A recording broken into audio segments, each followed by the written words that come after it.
Hello and welcome to today's FP Virtual Dialogue, Protecting the Press, Safeguarding Journalists in an Increasingly Volatile World. My name is Amy McKinnon. I'm a national security reporter with Foreign Policy, and it is my pleasure to be your moderator this morning. Over the course of the next hour, we will explore the ways in which journalists are targeted, both here in the United States and around the world, and look at effective strategies that can be employed to protect the fourth estate. It's no secret that the 24-hour news cycle, the internet, and Twitter have indelibly changed the face of journalism. This, of course, hasn't been all bad. Digital tools have opened up a whole new world of possibilities for collaboration, for research, and investigation to do what we do best in holding the powerful to account. I know I can't even imagine trying to do my job without the internet.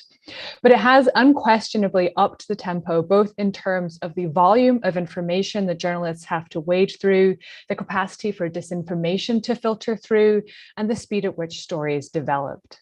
At the same time, the digital age has also presented new challenges and threats to journalists' safety and the stability of the industry writ large.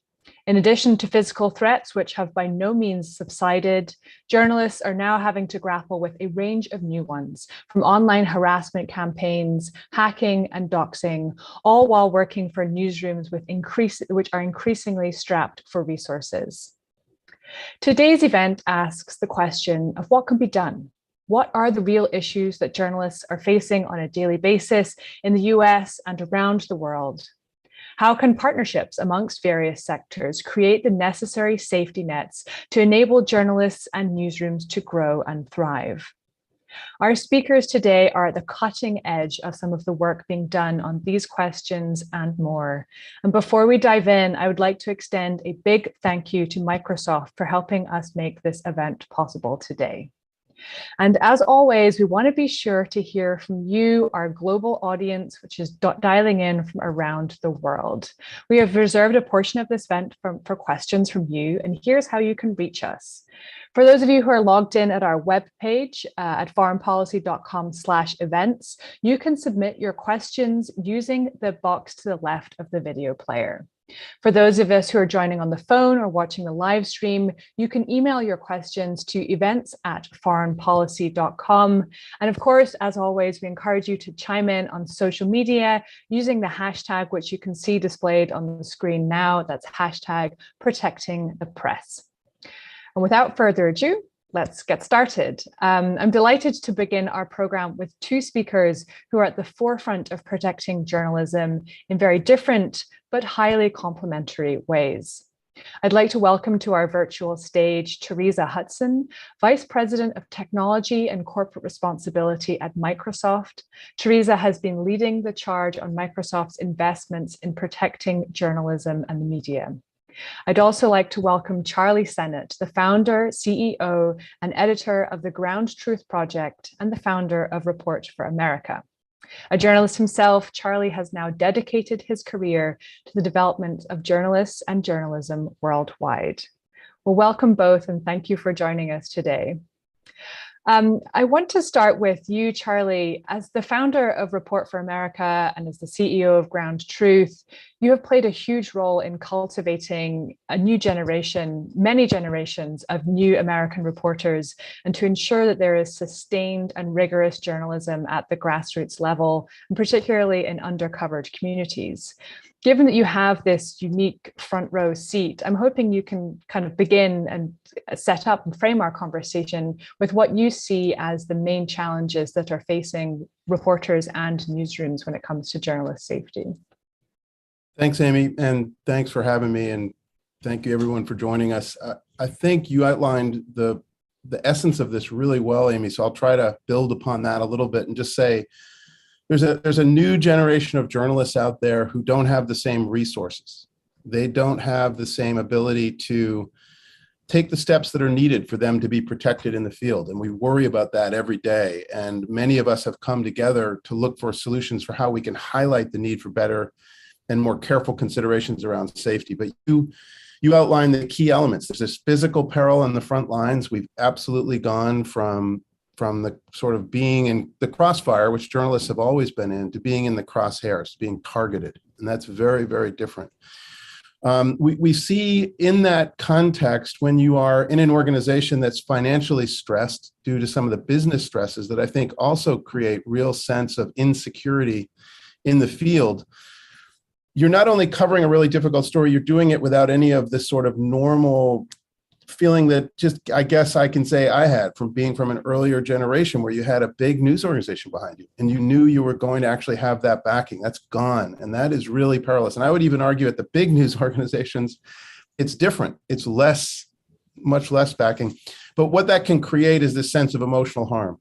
And that's something I hope we can really think about. I know Teresa has a lot of HR experience that I think is very relevant here in terms of understanding how trauma impacts us. And I would say, if you think about even this morning, seeing the horrific news unfolding in Buffalo, some of these perils are getting much more closer to home. It's not only in Ukraine where journalists are risking their lives. If you watch the January 6th attacks in Washington, D.C., the attack on the Capitol, there were journalists very much in harm's way, very much targeted, and a lot of violence being directed at them. We've seen journalists killed in the United States as well, but this sense that there is a lot of violence in the United States with journalists trying to navigate that, I think that's true right now in this horrific story in Buffalo that just feels so heavy in the air. I want to take a chance to say, yes, the international reporting out there, particularly in Ukraine, there are so many front lines of peril, but there are front lines in all of our individual countries that are really important, whether that's in Brazil or in the Philippines or other countries around the world, Mexico and Colombia, of course. So I'd love to say there's sort of different ways to look at this. Journalists who go in to cover the story, local journalists who are there covering the story. And I think we share so much. We have a chance to really work on this together. And there's been some great work being done through a culture of safety, ACOS, which Rob and I and others have been active in trying to promote and build. It's a really important, I think it's one of the most powerful collegial moments I've been able to share in as a journalist, to see everyone come together. So there is work being done, but we have a long way to go. Teresa, I want to bring you in and pick up on something that Charlie said there, which is that, particularly smaller newsrooms, which are often the most vital because they are at the grassroots, providing that really kind of frontline coverage, are now increasingly strapped for resources. As I was preparing for the event today and doing some research, I found a really startling statistic from Pew last year, which found that employment in US newsrooms has fallen by 24% since 2008. And whilst there's been some growth in digital publications, that has by no means kept apace with this loss in more traditional newsrooms. Given the precariousness of the media industry, and particularly at the more local level, how do you view that relationship between, because often these are things that we discuss separately often about, business sustainability and journalist safety, but how do you see the relationship between these two things? It's a great question. I mean, I think it's sort of maybe just to start, like, why is Microsoft even in this conversation? And, I think it's pretty foundational. We know business needs democracy to survive, and democracy needs journalism to survive. And so, we feel this is really kind of important for our business, but also, as you had called out at the beginning, technology really disrupted the business model. And when you have a disrupted business model, it makes it hard for someone to decide, hey, I want a career in this profession, which is, I might not get paid very much, and I'm exposing myself to a wide range of harm. Whether it's the things that you both have called out here, online harassment, physical harm, cybersecurity threats. So what we've really been trying to do is think about how to try new business models, hybrid business models, enabling more of a, digital first newsroom, but also, are there nonprofit, donation-based kinds of news models that actually just start with that foundational question of, can you pay people who want to go into this profession? Because we need to be able to pay the people, especially if we're asking them to go into harm's way. And so I think we've been really spending a lot of time really thinking about and experimenting with rebuilding capacity, both from a technology perspective. How can you kind of accelerate the digital transformation of newsrooms, but also from a partnership perspective, working closely with Charlie around Reports for America to kind of get journalists to the local newsrooms so they can actually really be telling us what's happening in our communities, so that we're not sort of forced to be all consuming national news, which may not actually apply to us. And we start applying a national news lens to issues that are really community based. So I think it's super, super, super important. Mm-hmm. Teresa, I want to stay with you on this idea of kind of smaller newsrooms struggling to provide that kind of institutional backing that larger outlets may be able to provide. In lieu of having the resources of a huge, say TV network or cable news organization, what other tools, what other safeguards can be put in place to help reporters, particularly those at the local level? Yeah, well, I mean, beyond sort of funding the business model, we are thinking about the places where technology can help. So one of the things that we provide free of charge is a service called Account Guard, which is really designed to help reporters protect themselves against cyber attacks. So it's both technology that helps them, but also education and updates to help protect, because we know that cyber attacks are increasing on journalists, and that's really a problem. So we help with that. We've also partnered with a couple of organizations to offer pro bono legal support, because that we also know is really important. If it's a not well-funded newsroom, they may not be able to help with FOIA requests. They may not be able to help defend reporters. So we think all of those things are really important.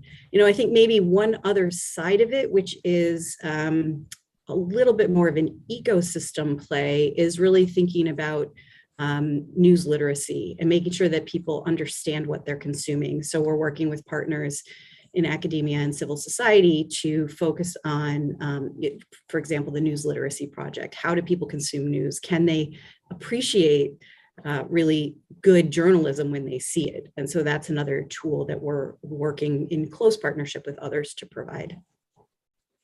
Charlie, when we were, on the prep call for today's event, you spoke about the idea of local journalism really being at the cornerstone of a nation, and how that there, you see there's a direct correlation between the collapse of local journalism and the rise in national distrust.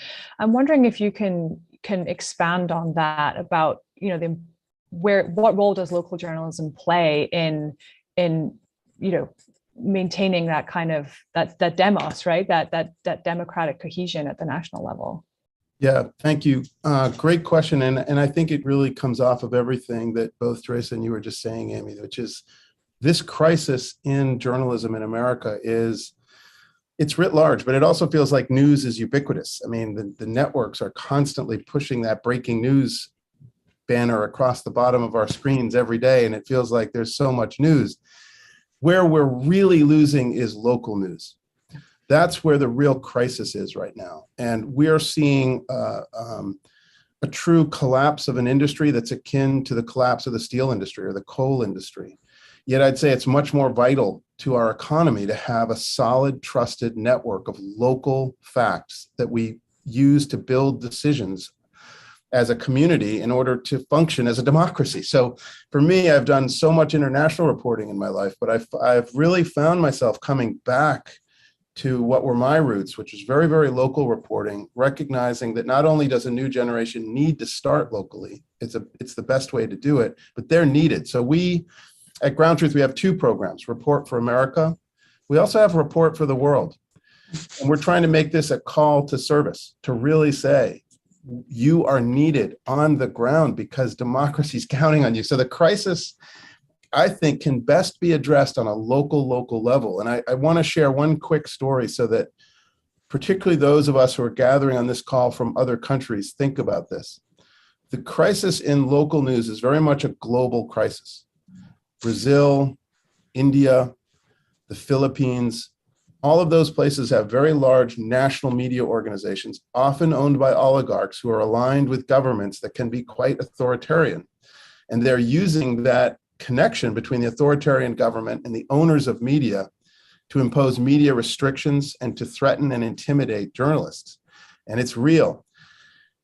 That is a national news problem for all of us. But where we can begin to rebuild and where there's been the most dramatic decline and erosion, and where I think the real erosion of trust is most precipitous, is locally. So in those countries, they're losing their local news organizations. There's no eyes on the more distressed corners of Brazil or Philippines or Poland or wherever you want to look at this.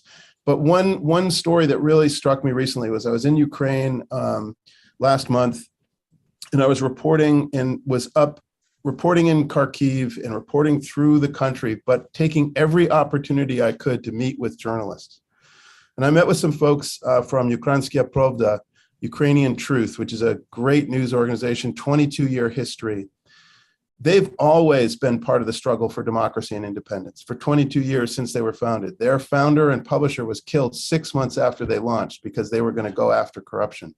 They've had journalists who were killed, one in a car bombing, a legendary journalist. They've had journalists who spurred on a movement, the Maidan movement. Many people track it back to a tweet sent out from one of UP, as it's known, one of UP's journalists. Talking with their business chief and their editorial chief, they both said the same thing. And it's as if we were just completing each other's sentences. They said, the real crisis for us around the mistrust of information in Ukraine is that it's really the decline of local news. And I said, tell me about that. And they talked about the decline of some really exciting digital startups in the Donbass that were funded in the early days of their fight for their own independence and their democracy. And they've watched those be systematically attacked, undermined, and ultimately degraded to the point where they're not functioning. So how does misinformation and disinformation set in the Donbass by Russia? It's not much different than the way misinformation and disinformation sets in our own country, which is without local trusted information. It's not just a neutral thing that 2,000 communities are news deserts in America. Into that void is something very toxic, which is misinformation and disinformation. And that's how we become polarized. That's how we pull apart as a country. And we know three things happen in a news desert. Voter participation declines, polarization increases, and interestingly, from the business point of view, as Teresa was sharing, bond ratings drop. In America, banks are not going to loan to communities that are in distress, and particularly those that don't have news organizations, because they don't think anyone's watching the store. And in a lot of cases, they're right. So this is a place where I think Microsoft's leadership's been extraordinary. They get it. They get the impact they can have on sort of accelerating digital capacity, really getting there, but also the connection between trusted local news, business, and the future of our democracy. Thank you, Charlie. And you've done a fantastic job of teeing up our next panel, which is going to be on the international threats to journalist safety and media stability. But before we get to that, we have just a couple of minutes left. And Teresa, I want to come to you. And I mean, given your work in this area in the United States, I'm wondering what lessons have you learned here, based on what Charlie was saying, that you think can translate into the international arena when it comes to supporting news outlets and local news outlets elsewhere in the world? It's a great question. I mean, I think we're still pretty early in figuring out what will work, but I think no matter what, it's a multifaceted problem. There isn't one solution, and we need multifaceted partnerships. So this needs to be business, it needs to be academia, it needs to be civil society. Government's a little tricky in this area, but I do think we need people to recognize that it's a crisis, and we need people to and organizations and institutions to lean in and bring to bear whatever they can, whatever their sort of unique set of tools to the problem, because we can't expect reporters to solve it alone. We can't expect business to solve it alone. We can't expect academia to solve it alone. We need to think about what makes people consume dis and misinformation, And then we need to do whatever we can to sort of infuse good information into the system. Thank you both. And I could keep you talking both for much longer, but we have a jam-packed program today, so we're going to have to leave it there. Thank you so much, Teresa and Charlie, for setting the stage on your work here in the United States, what tools can be used to help protect journalists, and how to help local media thrive. For our next panel, we're going to take a look at the international context. The risks that journalists face around the world sadly needs little introduction. Events of the past year, from the Taliban takeover of Afghanistan to the war in Ukraine and to the killing last week of the Palestinian journalist Shireen Abu Akleh, have underscored the very real threats to their physical safety that reporters continue to face. To talk more about the global impact of attacks on journalism, I'm eager to welcome Robert Mahoney, Executive Director of the Committee to Protect Journalists. Also a fellow journalist, Robert's work with this nonprofit has been helping journalists globally to continue doing their work and protecting freedoms of the press around the world. I'm also delighted to welcome Miranda Patrusic, Deputy Editor-in-Chief of Regional and Central Asia at OCCRP, a journalist with extensive experience in breaking some of the biggest stories of our time. Miranda's organization has been at the forefront of providing aid to journalists under attack, most recently, of course, in Eastern Europe. Welcome to both of you. Thank you for joining us today. So we just heard from Teresa and Charlie about building the pipeline for increasing the number of journalists in the US and beyond, and the tools available to help make sure that this new cohort of journalists are protected against the rising threats against them. As we turn to look at the global scale of this, Miranda, I want to start with you. Could you talk to us a little bit about the recent work that you've been doing with OCCRP, and specifically in Ukraine and in Eastern Europe? Thank you so much for having me. And thank you for bringing this really important topic. So most recently, as the world was, getting the news of the possible attack on Ukraine, what we have been doing is working with our colleague and our reporters there to basically equip them to survive the war. And part of our experience came from members in our own organization surviving the war in Bosnia many years ago. And I remember when my colleague Aida first mentioned to our colleague Anna in Ukraine, well, you need to learn, you need to accept that you might be raped. She was like, no, I don't need a training for rape. Now we see that actually you do need that kind of training. So this is just the extreme example of kinds of training we have been offering to our reporters there, but we provided everything from helmets to bulletproof vests to buying fuel so they can be able to drive car in case of shortage, to buying batteries, to buying food, to buying water, to basically anything you might need in the situation of the war. We've also been working with them to provide them trainings, and we have partnered them with, for example, organizations like Bellingcat. And one of the things they have been learning is how to use social media to investigate on the ground events. So one of the things our colleagues have been working on was basically identifying Russian soldiers who have committed war crimes. And actually, this has resulted already in identification of number of soldiers, and hopefully in the future that will result in the prosecution. So that's example of dealing with the immediate situation in Ukraine, but also in some other parts of the world, our reporters are facing a threat and risk. And I'll give you a recent example of a reporter in Kyrgyzstan, a small Central Asian country very few people have heard of. But most recently this January, authorities in Kyrgyzstan have planted drugs on our fellow, very respected local reporters. And what is really important is when that happened, what we did is we gathered a group of reporters and we started investigating this case. And literally within a week, we were able to show first that authorities have planted drugs on him. We were able to document how for months authorities have been surveilling them have even compromised one of his reporters by basically one of the agents introduced himself and basically recorded her in the intimate situation, and they ended up releasing it on the web. But we were able to show the truth very quickly and basically release an investigation documenting how that happened. This year, we also had a premiere of our movie, The Killing of a Journalist, which is a documentary about the aftermath of 2018 murder of our Slovak colleague Jan Kuciak and his fiancée Martina. And what is special about this is that it shows how journalists can basically stand up for our colleagues in trouble, but also it shows the power of what happened when journalists fight and when the story is presented and when people take a street. Slovakia was one of the most corrupt countries in Europe. The murder of a journalist changed this. It changed the face of a country. And I think, when in a mass of murders of journalists that never get solved, where nobody's ever, brought to justice, this is an example of how, the top elite in the country pays in a way for the murder of a journalist. So those are the three examples I wanted to bring up. And there are many more.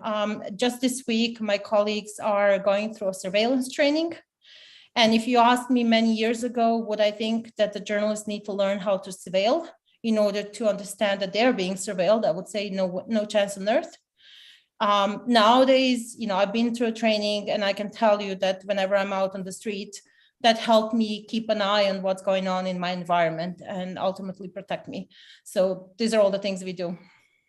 Thank you for helping set the scene, Miranda. I want to bring in Robert now. The war in Ukraine, like any conflict, has again underscored the precarity of freelancers, many of whom lack the resources that staff reporters have, but also that of local journalists who are critical to both local and international coverage of these conflicts.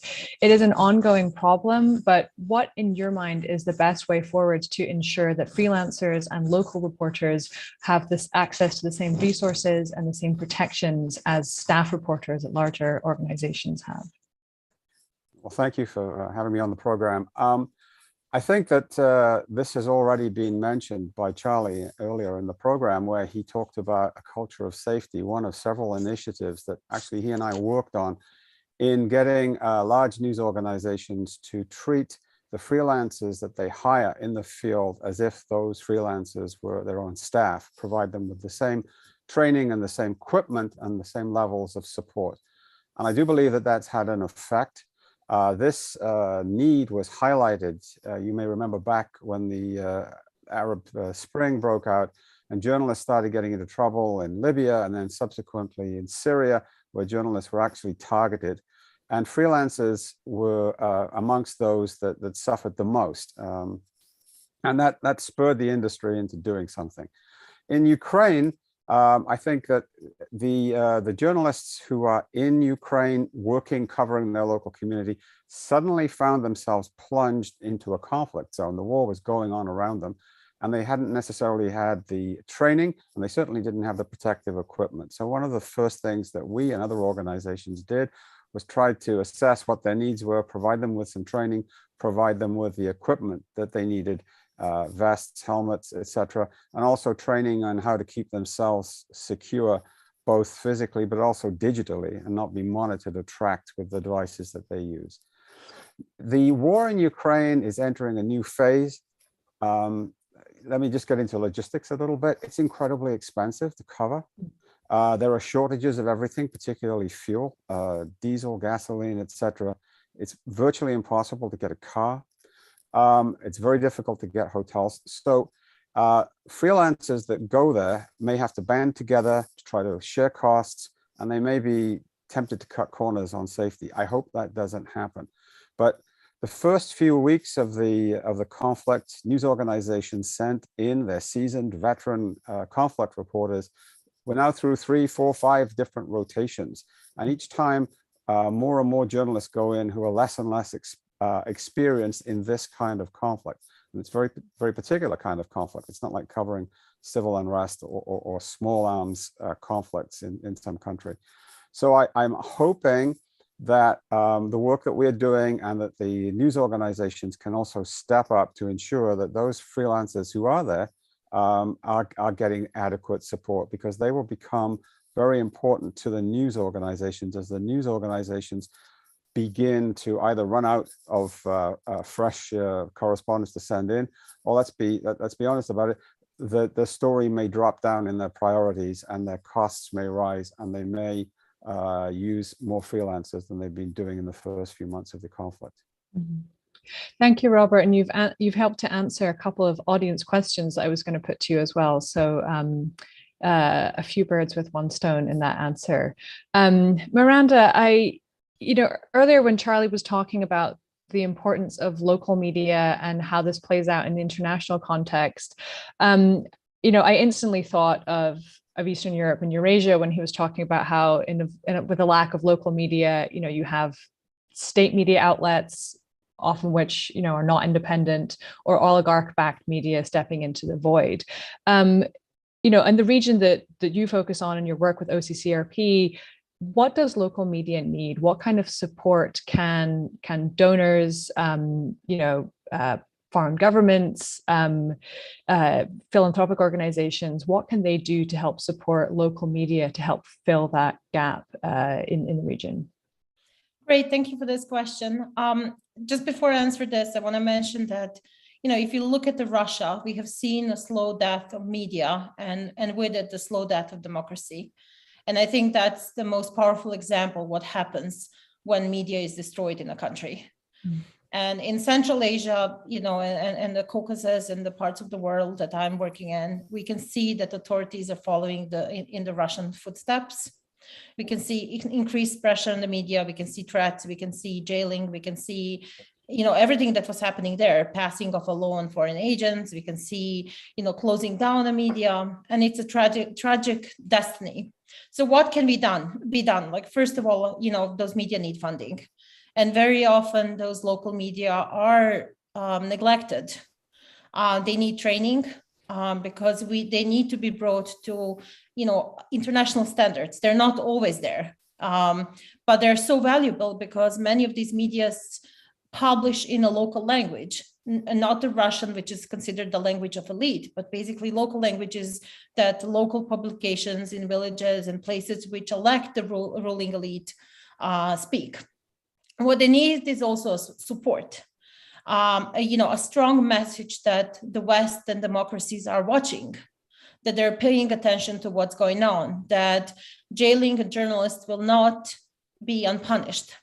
We talk about, these countries often depend on foreign aid, but that aid is not tied to the rule of law or protection of the press or transparency.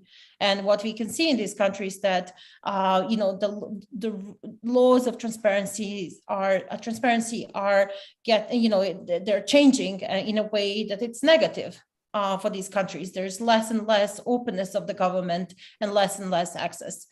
Some of these newsrooms are dealing with, they don't have basic computers to work on.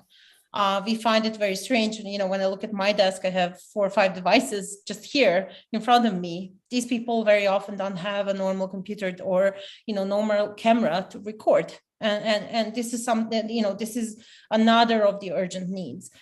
And then they need protection, basically by, like strong statements, where when they are attacked, somebody comes out and say, this is not right, and puts a pressure on the government. That's really important. And then the final thing is, networks play a huge role. Most recently, my colleague, a founder of Klub, did a TED talk in which he spoke of how Kyrgyzstan was nowhere in the map when it came about reporting big international stories about organized crime and corruption. After they joined OCCRP, they've been part of a major investigations. And for the first time, that country was placed in the map. But what's more important than anything, it's not us journalists from the West who are reporting about their countries. It's basically that these reporters are developed and they are basically reporting about their own countries and very often reporting it to the international media. So that's equally important because these people know their countries the best, but they're not always empowered to report about them. Yeah, you mentioned at the beginning there that, the death of media in Russia, or the murder of media in Russia, has tracked with the decline of democracy and Russia's slow slide into what I think we can now call totalitarianism again. This really accelerated in the wake of the invasion of Ukraine, where Russia passed laws essentially criminalizing any kind of normal basic reporting on it. It criminalized using the word war or conflict to describe what Russia is doing in Ukraine. I think the last numbers that I saw was something that like 140 journalists have left Russia. A lot of international news organizations have closed their bureaus or are no longer at least using datelines. But of course, a key component to understanding the war in Ukraine is also understanding what's happening in Russia and how Russians are responding, what the Russian government is doing. So given that, I mean, what can be done to support reporters, the brave few that are still there and continuing to work in Russia under these circumstances? What can we do, the international community, donors, and the like? I think we can support more the medias who are actually now operating in the exile, because there are very few reporters who have remained, and they have remained free. But the media in the exiles are setting up their operation around Europe. They are trying to bring all their colleagues and keep those who are abroad, still in Russia, safe and basically working. And what they need, again, is funding. They need a lot of funding to basically, get the visas for people, keep them safe, keep them employed. But also we need, technology. At the moment, they're, for example, publishing stories on Instagram. Instagram has become one of the big channels for bringing the news to the Russians in Russia. They're using Telegram, they're using WhatsApp, they're using, a lot of Russian, cannot access some of these media. But by using these other ways of storytelling, and I think that's what we need to focus on, how to tell stories in different channels so they would reach the news in the country. I think what's really impressive, I've seen Russian colleagues who are actually sending reporters to Ukraine and are reporting about the Ukraine and what's going on, not just from the Russian perspective and, reporting in Russia, but also reporting and talking to people in Ukraine and basically bringing those voices to these countries. Robert, something that Miranda mentioned earlier is, there's often a similarity in the style of attacks on media in Central and East Europe and Eurasia, and there does seem to be a good deal of authoritarian learning going on between governments in this part of the world. But I'm wondering if, can we flip that on its head? If authoritarians are learning from each other how to attack the press, what's the potential for information sharing and learning between news organizations in the region on how to protect themselves? And what do you see as the best formats for facilitating that kind of information exchange? Yeah, I mean, all this is taking part, the issues that we're talking about here, against the backdrop of increasing authoritarianism globally. All the organizations that track the democratic values of any particular country are reporting that the gains of the last 30 years since the fall of the Berlin Wall have been lost. And now 7 out of 10 people on the globe, about 5.4 billion people, live in countries that are not democracies. They're either only partly free or they're totally unfree. So that's the background against which we're working. And dictators, authoritarians, they look at what each other is doing and learn from one another what works in shutting down the press. We've talked about traditional means of censorship, which is preventing news from getting out, taking down websites, restricting the flow of information. That's the traditional form of leadership, protecting itself against scrutiny and accountability. But now we have the other side, which is the flooding of the zone with lies and propaganda and misinformation, so that you undermine trust in all the institutions of a society which are there to hold up accountability, particularly the press. We've seen this work in the last 2 years during the pandemic, where, particularly in the United States, the media has been distrusted, health officials, doctors, everyone has suffered from this deficit of trust. And that is a way of control. It's a form of censorship through noise, as I would call it. And I think that one of the ways that the journalists can fight back against this has been alluded to in this conversation, which is by banding together and working on stories and making sure that if a journalist is killed, and we haven't talked about the terrible tragedy of the killings of journalists globally every year, scores and scores of journalists are killed. Just this year, we're looking at some 30 deaths of journalists. And that's just such a high price. So one of the things that we want to do is band together, as Miranda's organization has done, to make sure that if a journalist is killed, whether it's Daphne Caruana Galizia reporting on corruption in Malta or Jan Kuciak reporting on the mafia in Slovakia, that their stories don't die with them, that other journalists pick up the torch and carry on. And that has worked really well. And another way that journalists have battled the lack of resources on big stories is by pooling their newsrooms. So we've seen the cooperation of journalists with the WikiLeaks revelations back 12 years ago, and then the Panama Papers, the Paradise Papers. To me, these are great bright spots on the journalist landscape, where if journalists do work together, they can overcome some of the intimidation, the bullying, the misinformation that is thrown at them by this ever increasing group of authoritarian leaders, whether in democracies or in autocracies. We have an audience question, which I'm going to put to you, Robert. This comes from Josh McLetter in Washington, D.C., who asks if you can speak about the situation that investigative journalists face when balancing financial needs and security, but also with audience demand. And if I can tack my own question on that, I mean, something that we spoke about in the previous panel is the importance of the stability of newsrooms and the viability of those business models to give that institutional backing to support things like critical investigative journalism, which is often, as you well know, very expensive and can entail, significant legal legwork as well.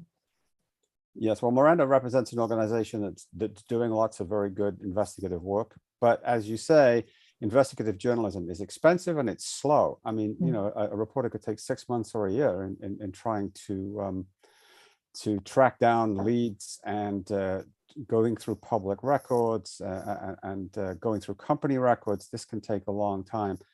Investigative journalism is best when it's collaborative, unless you work for a huge organization that has the deep pockets. We've seen the use of crowdsourcing in investigative journalism. We've mentioned on this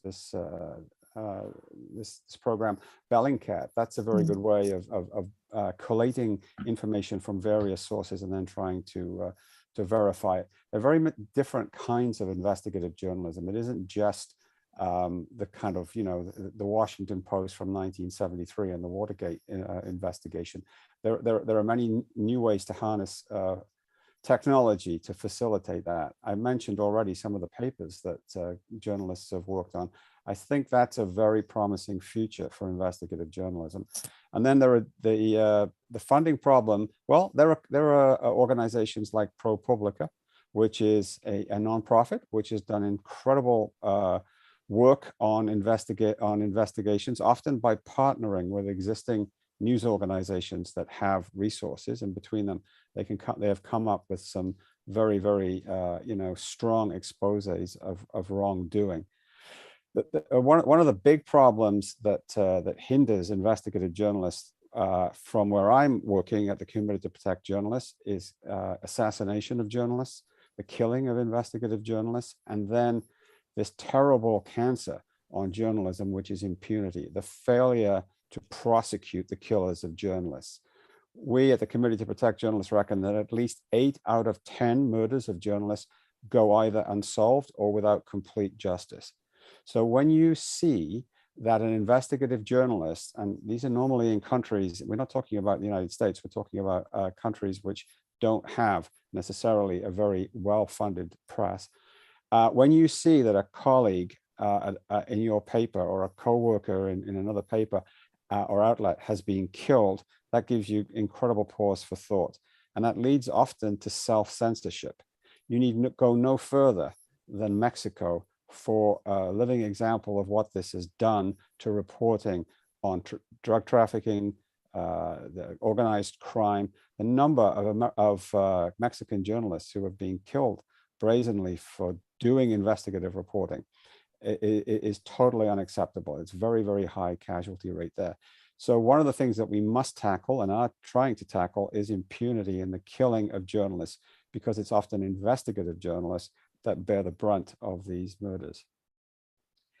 Miranda, I want to bring you in on that note, because I know that this is unfortunately something that has touched your organization, OCCRP, more than once, unfortunately. Based on your experience, what do you see as some of the best practices that can be put in place to help protect journalists that may face physical attacks, the risk of assassination, and also, given the age that we're in, how does digital safety factor into this question now as well? Great question. So first I want to say that most important thing is awareness. What we often see is that, when a reporter is killed and when you talk to people who were close to them, you often hear, oh, yes, she said she was followed, or she thought she was followed, or he said, yes, he received the threats, yet they didn't tell anybody. Because in our profession, we often don't take these things seriously. Or we think our colleagues are going to laugh at us because we think we are being followed, or they're going to laugh at us because somebody threatened us. Oh, it's a joke. But in reality, it's not a joke. So what we need is awareness and, change of a mindset, realizing that, yes, we are targets. Yes, that is the reality of our profession. But it doesn't mean we shouldn't do our job. It just means that we need to learn how to protect ourselves and be aware of it. So part of it is digital security. There's so many journalists who still don't use, for example, Signal, that, communicate about things they shouldn't be communicating in their office, which might be surveilled. So that's really important. Learning healthy habits.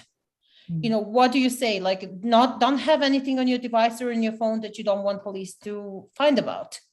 Just assuming you might be followed. And then second thing, and even more important thing, is we need to train editors. I think in many newsrooms, editors are not aware how to protect their reporters. We have a daily meeting where we discuss stories, but do they discuss the safety, the risks? What is this story dangerous? Is the subject of investigation dangerous? How do they react on a story? Do they threaten? Do they kill? Have they killed anybody before? In some cases, if you just talk about organized crime figures, yes, they've killed before.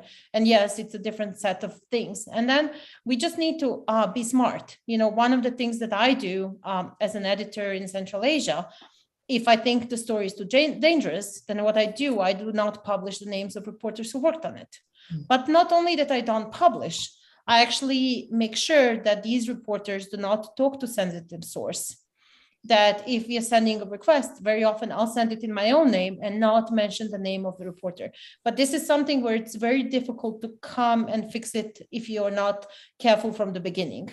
So that's what we really need to do. We need to focus on the reporter itself and their awareness, but also the people who are at the top. They need to set up the environment in which security is going to be part of a daily business, same as producing a story or producing investigation or talking to sources is. I think that's a really important point that you made about making sure that this is a mindset that journalists begin their careers with, right? Because oftentimes it's hard to know. You don't get a notification when you've crossed the line from being a newbie cub reporter into the kind of reporter that can really rattle some serious cages and be at risk. And so it's best to just have those practices from the get-go.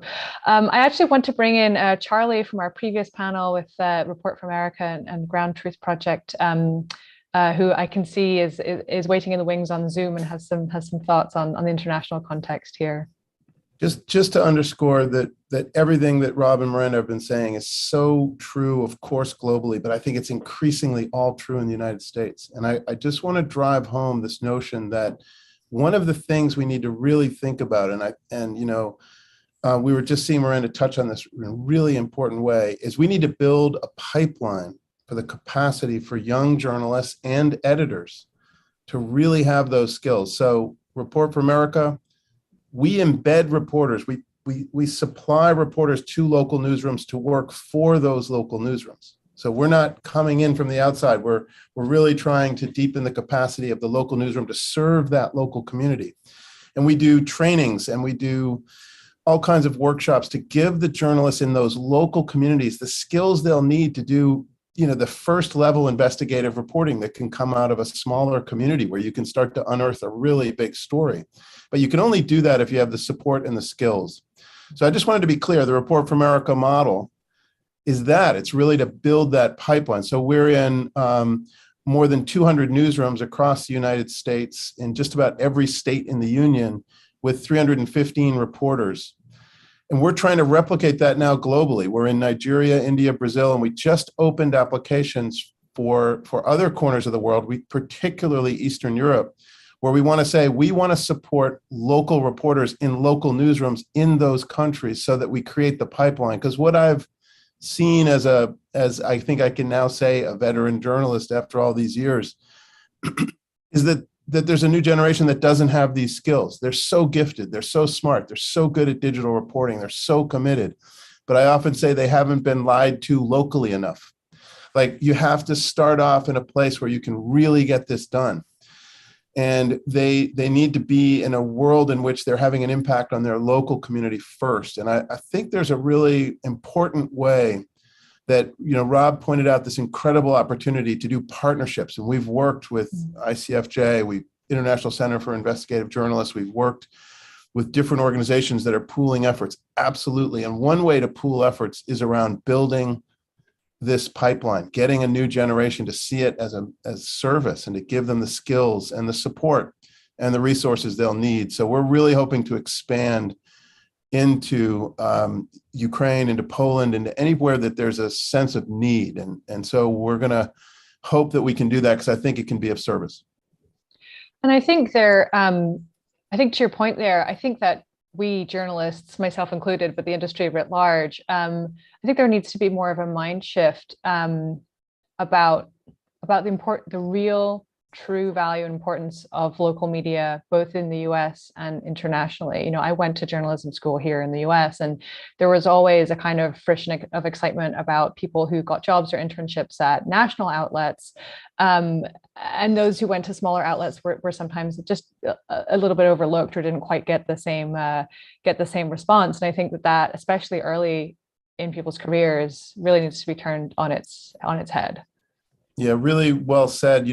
I always say my role as an international reporter began as a police reporter in New York City covering the first World Trade Center bombing in '93. So 8 years before 9/11, a great editor asking me, who wanted to blow up the World Trade Center? You got to find out the answer to that. And it leads from local reporting to exploring those questions internationally. But having the training and the undergirding is so important for this next generation, and there's not enough opportunity for them out there. So we're going to have to find ways to partner to build that pipeline, create that capacity, and serve communities through the energy and real excellence that new journalists bring and the exciting energy that so many startups bring in this space. We talk about the crisis in local news, and it's real, but we would be remiss if we didn't highlight the amazing new organizations that are forming, Bellingcat being one of them, but there's so many that serve local communities in America and around the world. That I think are fantastic and are going to be the future. So I want to say there's hope. There's definitely a way for us to keep supporting this thing we're all committed to, which is that if we don't support our free press, we're going to continue to watch democracy erode. Mm-hmm. I think if you can report locally in New York City, especially covering cops, I think there's nothing that nothing the foreign correspondency can throw at you. So we have just a few minutes left. And for our last question, I want to hand that over to a member of our audience and bring Robert back into the conversation. This question comes from Sabrina in Ottawa in Canada, who asks if you can talk a bit about the negative effects from social media on journalism. How do we protect journalism when mis and disinformation is spreading so fast and often with devastating effect? I realize this is a topic that you could easily fill books with and people have, but we have around 3 minutes. Robert, if you could maybe just share some of your top line thoughts on this. Thank you. Yeah. Yes, as you say, you could fill books on this. Let me start by emphasizing the positive of technology here for journalism, because the new technologies that we now have lowered the cost of entry into the journalism market for many, many journalists. They're able to do work that they couldn't have done when big news organizations controlled the pipes of communication and everybody relied on big news agencies like the one I used to work for, Reuters, for many years. So there's been a kind of a democratization, if you like, that has come with technology. Journalists can now go to the middle of the Democratic Republic of Congo and do a live shot, which was impossible just a few years ago. But all technology is dual use, and we see the bad side of this, particularly in certain social media platforms, which have been weaponized against journalists. We have the doxing of journalists, the harassment, the unleashing of troll farms against journalists as a way of silencing them. It's a form of censorship. This has been particularly prevalent amongst female journalists who have been subject to vicious attacks online, and sometimes online attacks are harbingers of real physical world harm too. So we at the Committee to Protect Journalists, along with other partners, are trying to work both with technology companies, but also with journalists themselves to be able to better protect themselves. To Miranda's point, that journalists, editors, if they work for an outlet, or individuals, if they're working as a freelance, have to be aware of the kinds of threats that they're exposing themselves to, either on social media or through by using this technology of being able to be tracked. There are terrible stories, particularly from some of the South Asian countries like India, and also from the Philippines, of journalists essentially being rendered unable to work because every time they pop their head up over the digital parapet, if you like, they get bombarded with terrible threats. So I think that what we need to do is to make sure, first of all, that journalists can protect themselves. There are ways. We don't have time to go into everything that they can do, and that we have to push relations with these social media companies, that they can help us block some of these attackers, take down troll farms, close down fake accounts.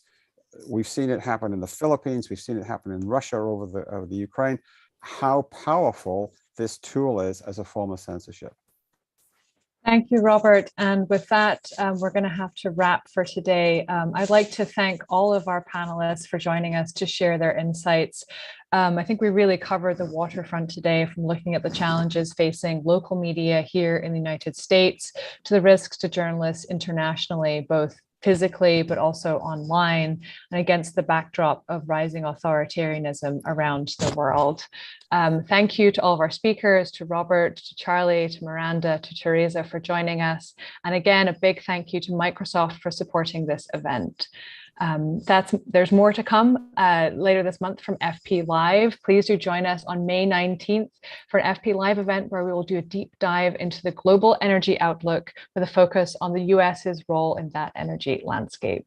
So stay tuned for updates and find out more at foreignpolicy.com. Thank you again, everybody. Take care, and we hope to see you soon.